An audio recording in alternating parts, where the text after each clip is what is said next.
What I want to share with you this morning has to do with beginning tomorrow, because tomorrow is the beginning of a year that none of us have experienced, 2018.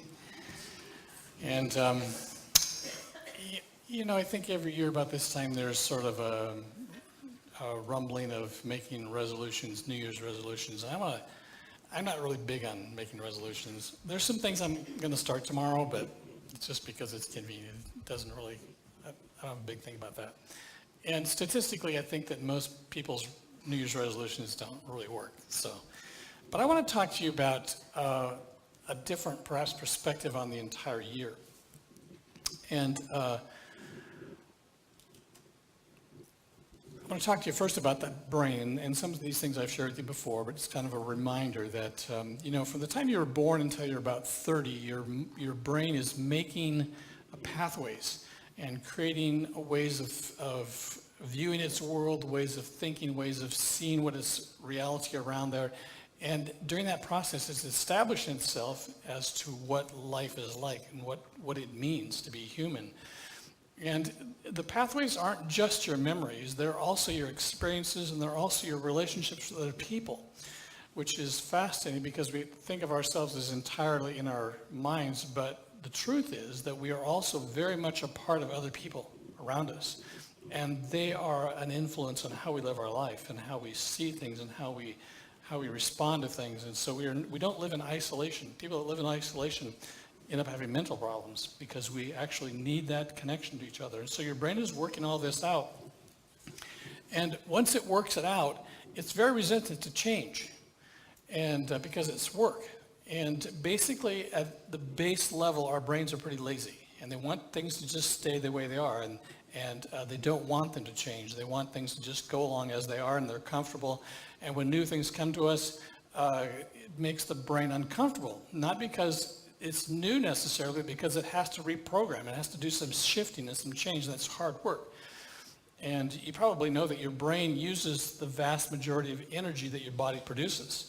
And so it's already working really hard. It doesn't want to work any harder. So it has these nice patterns all set, and it's just comfortable with them. Life's fine. And then something happens, and the path has to change. It's disconcerting, and it's work. But spiritual growth is about changing the paths. That's what Romans 12 teaches us. Is looking at the paths and recognizing that I was here and that was fine for this part of my life, but now the paths have to change if I'm going to move closer and understand God better. And so the Christian life is a journey of moving paths, changing the way that we think about things. And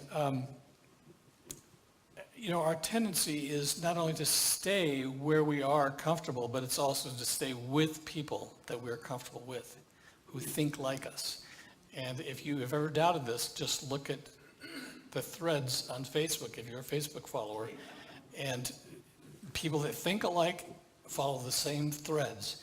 And if people think differently than they do, they stop following them because that makes them uncomfortable. And we go to the news sites that make us comfortable, that think like us. We hang out with people that think like us because that's what our brains are comfortable with. But as I said, the journey of spiritual growth is a journey of change and of thinking and seeing things differently. Let me give you an illustration of one way in which God has changed my thinking. There's been so many ways, but one way is in my prayer life. And we have some great prayer warriors in this church. But one of the greatest prayer warriors that this church has ever seen is Jolinda Hopper, in my opinion. And the reason I say that is because she and I were having a conversation about prayer one day. And typically, the way that people approach prayer is to have a list. And there are certain things that you pray about, and we think of people who are faithful in prayer. They get up early every morning, and they go and they pray down their list. And there's absolutely nothing wrong with that. I have an aunt that used to do that for 2 hours, literally every day of her life. And I am so thankful, and I hope you can pray in heaven, because she was one of the people I knew prayed for me every single day. But Jolinda didn't pray like that, and it was disconcerting to her. She came to me one day and she said, Pastor, I just find that I'm just praying all the time. I don't just sit and stop and pray. When I'm driving, when I'm walking, when I'm doing things, it's just God and I having a conversation. You see, that's a different way of thinking, and that's really how my prayer has evolved. And I just spend my life in conversation with God. I don't have a special time where I sit down and say, God, here's what I'm thinking about, and I'm praying about this. I just wake up and I start talking to God. And as I move through my day, people enter my mind. I think about people. I think about you. I see an email, and I just start conversing with God about that. It's just a natural part of my thinking now. And there isn't a shift where I suddenly stop and pray. In fact, in some ways, I'm kind of resistant to that because to me it sort of puts it in a little box. And I don't want to just stop and pray. I want to live in prayer. And one of the things that I'm looking at and been wrestling with is some of my verbiage in prayer. And it probably no doubt has to do with my children, but I am more and more conscious of trying not to use gender-specific terms that refer to God, because God is not man, he's not female, he's not our father or the mother. Those terms do describe him, and it isn't a problem in using them, but I want to somehow grasp God as beyond gender, and something more than that. It encompasses gender and more. And it's somewhat limiting in English because we don't have a good neutral gender term other than it, and I don't want to refer to God as it in any way. So that's one area that God is stretching me. Why is this important? Well, as I said, it's part of the spiritual journey, but it's also just really good for your brain. I mean, if you just want to do it from a scientific standpoint, more and more research has shown that the reason a lot of people have brain issues is because they just don't exercise their brain. It's difficult, and the older you get, the harder it is to make your brain work, and so you just say, yeah, I'm not going to do that. I don't want to do that anymore. But people who have the healthiest brains are people that are actively engaged in changing the way that you think, or maybe even driving to church a different way on Sunday morning. Every week, pick a different way to drive to church. And that's just a little thing, but there's so many different things that you can do to stretch your brain, make your brain work, make it exercise, make it work out. Make this a year of working your brain. Let your body go to pot and work on your brain.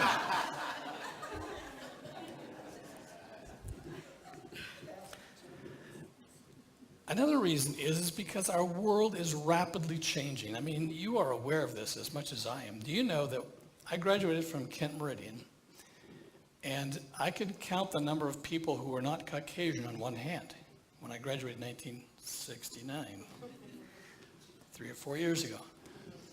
Today, there are 130 different languages in Kent, in the Kent School District. Our world is changing. And, you know, we can just pull ourselves into a shell and say, I'm just going to move into a cabin in the hills and never have nothing to do with the world because it's complicated and it's changing and the rules are more difficult and all these people make me nervous. Or we can say, you know what, this is the world God has put me in. I need to change. I need to let my mind exist with taking 2 hours to drive to Renton. That's just my new world. And I can sit and fret about it, or I can say, this is a chance for my mind to change and to be something, to live in a world which is the way it is. The other reason is because our journey with God is a journey from the very beginning that changed. If you look at God's relationship to Abraham, it's not the same as it is us. It is to us. And as I've talked to you about this before, but there is different ways in which God presents himself that people related to him differently. And finally, Jesus comes, and he is the clarifying point. And the wonderful thing about Jesus coming is that there is one place that we can always look at change, and we can filter it through him. And we can say, okay, there's some change there. How does that match with what Jesus presented in his ministry? And so having this is such an amazing resource in change, because there are some people that have some pretty strange ideas about life. And we can go back and we can say, what did Jesus feel about that? Or did he talk about that? And he may not have talked about it, but he may at least give us some principles for change in ways that we can look at it and say, yeah, I think he would probably be all right with that. And then we come to the book of Acts, which we are working through, and we're going to continue with next Sunday. But the book of Acts is a book of change. Do you see that as we've been studying it? I mean, these people started out as Jews, and suddenly it's not just about Jews, and they struggle with that, don't they? Because there has to be a change. Peter goes to house Cornelius, and there's huge change, and he's going, God meets Paul on the road to Damascus because he is one of the most resistant people to change in the entire scriptures. Do you see that about Paul? And that doesn't change.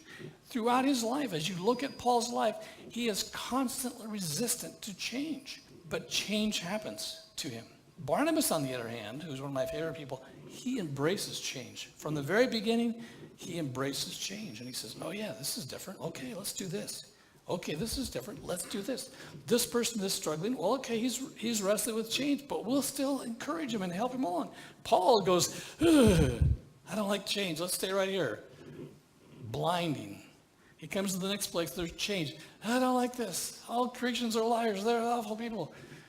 There's this movement of change, even through his writings. You see that. And so you need to understand that change is part of God's journey through the church.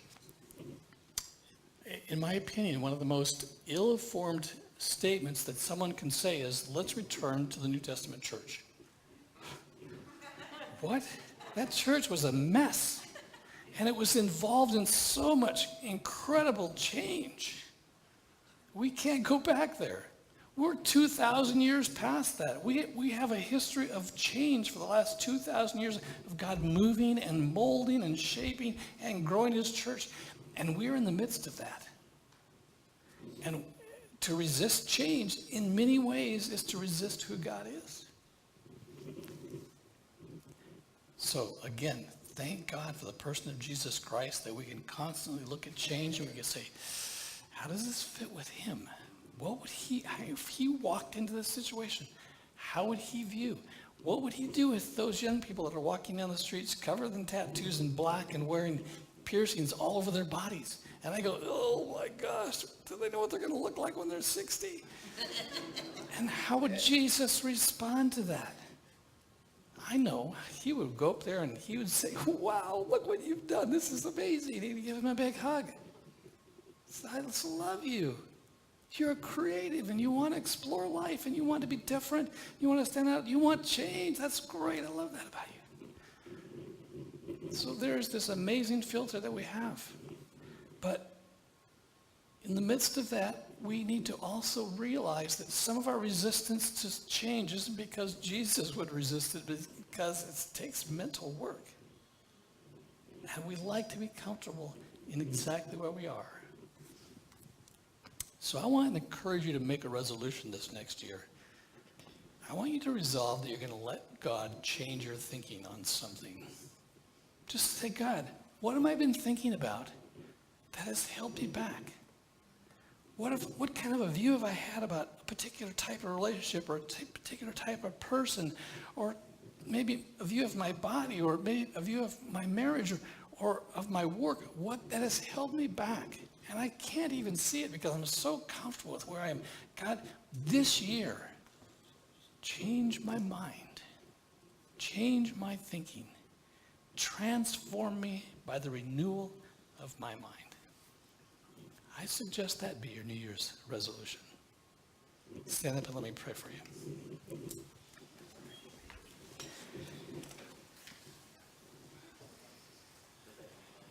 God, we resolve to be passionate followers of Jesus Christ, even when our minds resist it, when everything within us says, this is just fine right where I'm at.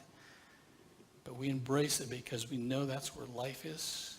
We know that's where we will experience more of you. We know where we will live life to the fullest when our minds are growing and we are growing closer to you and closer to the person of Jesus Christ and to his church. Thank you for that privilege, and I pray your blessing upon all of us this day as the end of this year and as we walk into the next year. Amen.